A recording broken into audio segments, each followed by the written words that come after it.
नमस्कार। तिब्बत टीवी के हिंदी प्रसारण में स्वागत है। तिब्बत टीवी के साप्ताहिक हिंदी समाचार में हम दर्शकों को परम पावन दलाई लामा, वर्तमान तिब्बत के परिस्थिति, निर्वासन में तिब्बत तथा तिब्बत मुक्ति साधना के संदर्भ में जानकारी प्रस्तुत करते हैं। मैं हूं तेंजिन पेलजोर। आगे देखिए इस सप्ताह के प्रमुख खबर। सिक्योंग पेम्पा त्सिरिंग ने तिब्बत और चीन विषय पर आयोजित एक चर्चा को संबोधन। चीनी शासन ने तिब्बत के अंदर प्रतिबंधात्मक नीतियों लागू की। सेनेटर जेनेट राइस ने ऑस्ट्रेलिया संसद में तिब्बत के अंदर बिगड़ती मानवाधिकार स्थिति पर चिंता प्रकट की। तिब्बत पर स्विस संसदीय समूह ने चीन द्वारा तिब्बत में 10 लाख तिब्बती बच्चे को जबरन आत्मसात नीति पर चिंता प्रकट की। जापान तिब्बत समर्थक ने चीन से तिब्बती धार्मिक मामले पर हस्तक्षेप न करने की चेतावनी दी। तिब्बती बच्चे को चीनी शासन के औपनिवेशिक बोर्डिंग स्कूल प्रणाली में नियंत्रित रखने की बात की। समाचार विस्तार इस प्रकार से है।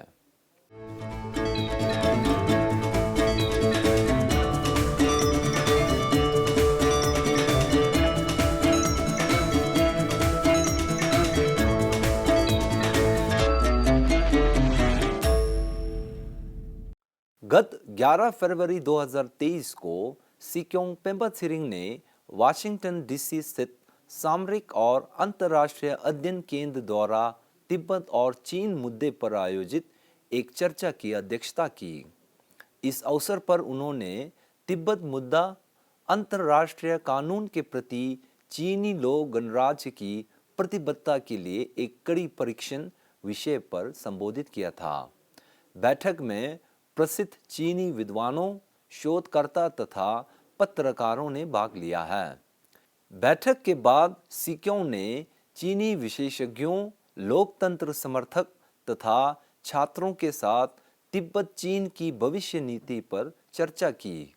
इसके अतिरिक्त उस दिन सिक्योंग पेम्पा त्सिरिंग ने केंद्रीय तिब्बती प्रशासन के राजनीतिक एवं कल्याण परियोजना हेतु अनुदान प्रदान करने वाले संगठन जैसे PRM और USAID के प्रमुख के साथ मुलाकात कर अनेक कार्यों पर चर्चा की।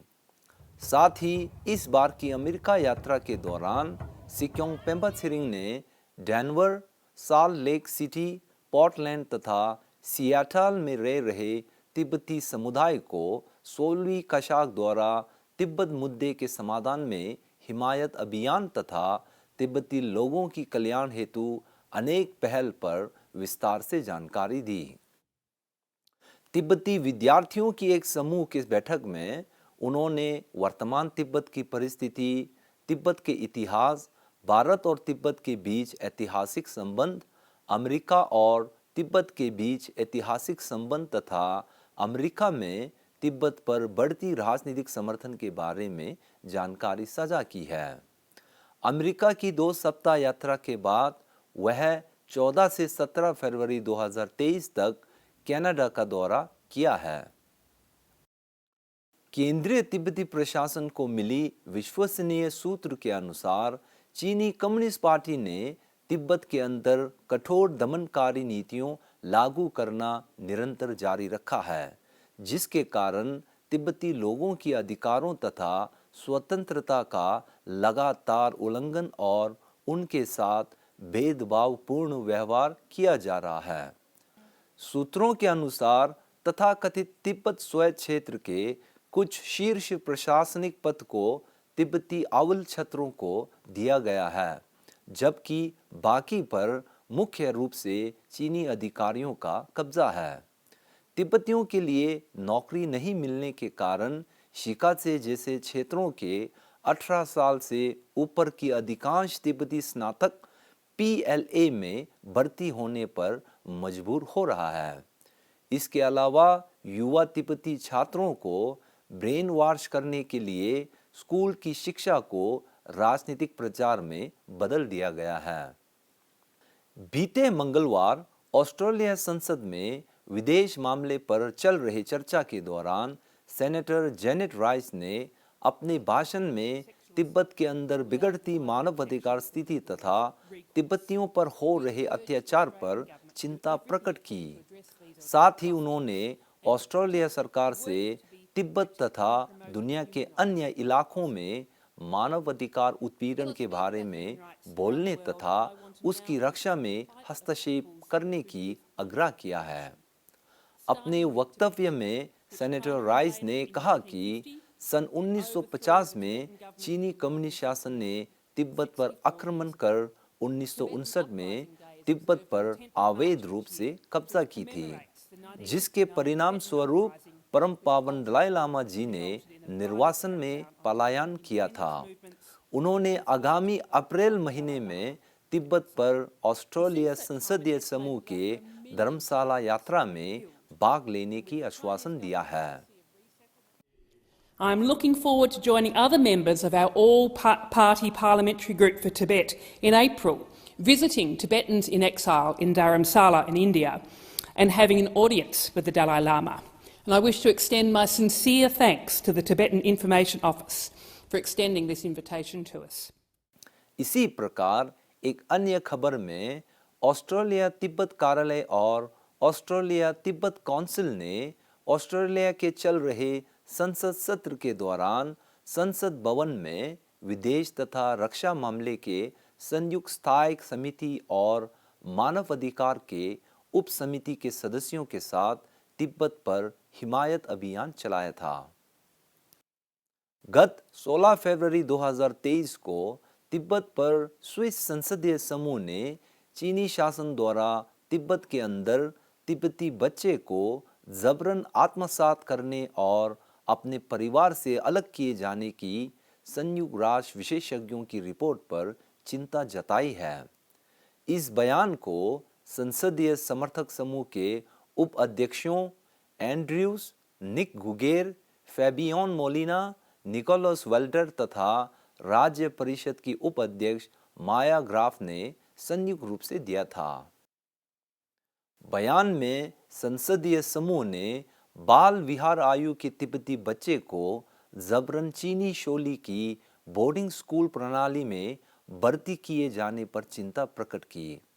इस प्रणाली से तिब्बती बच्चे को सांस्कृतिक, धार्मिक तथा भाषाई रूप से जबरन आत्मसात किया जा रहा है।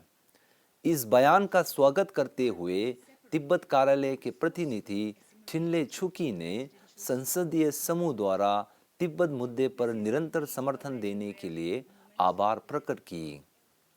एक अन्य खबर अनुसार स्विस तिब्बत कार्यालय ने एक ऑनलाइन पैनल चर्चा आयोजित कर चीन द्वारा तिब्बत के अंदर घोर मानवाधिकार उल्लंघन की रिपोर्ट को आर्थिक, सामाजिक एवं सांस्कृतिक अधिकारों पर संयुक्त राष्ट्र समिति को प्रस्तुत किया है। इसी 13 फरवरी 2023 को जापान स्थित सेफ तिब्बत नेटवर्क और तिब्बती समुदाय के संयुक्त तत्वाधान में जापान के तिब्बत समर्थक समूह के बीच वार्षिक बैठक का आयोजन किया गया था। इस बैठक में 10 मुख्य तिब्बती समर्थक संगठन के 28 सदस्यों तथा जापान तिब्बत कार्यालय के अधिकारियों ने भाग लिया था।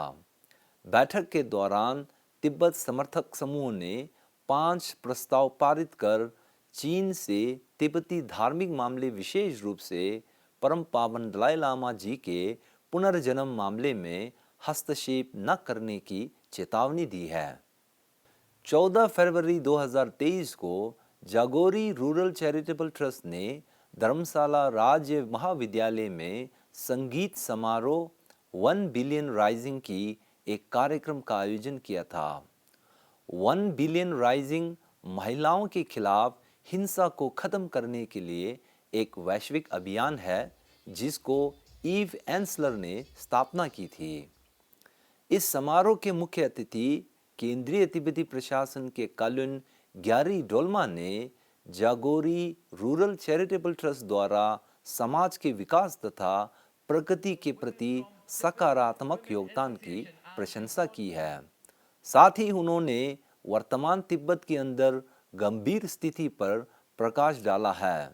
उन्होंने कहा कि चीनी शासन ने तिब्बत में तिब्बती बच्चे को जबरन औपनिवेशिक बोर्डिंग स्कूल प्रणाली में भर्ती किया जा रहा है तथा तिब्बती संस्कृति को चीन के बहुसंख्यक हान संस्कृति में आत्मसात करने की नीति जारी कर रहे हैं। 100,000 बच्चे जो है 4 से 6 साल के बीच के बच्चे, इनको जो है सरकार जो है जबरदस्ती मजबूरी से माताओं को बच्चे से दूर करा के, क्योंकि जो स्कूल में उनको ले जाते हैं वहां उनको अपनी भाषा का ज्ञान प्राप्त नहीं होते, उनको वहां चीन का जो भाषा सिखाए जाते हैं, चीन की जो कल्चर है उसको इम्पोज किया जाते हैं। तो जब हम वायलेंस की बात करते हैं तो violence against violence in any form, mental और फिजिकल वायलेंस। इसी के साथ आज का खबर यही समाप्त होती है। अगले प्रसारण में हम फिर मिलेंगे। मुझे दीजिए आज्ञा। धन्यवाद।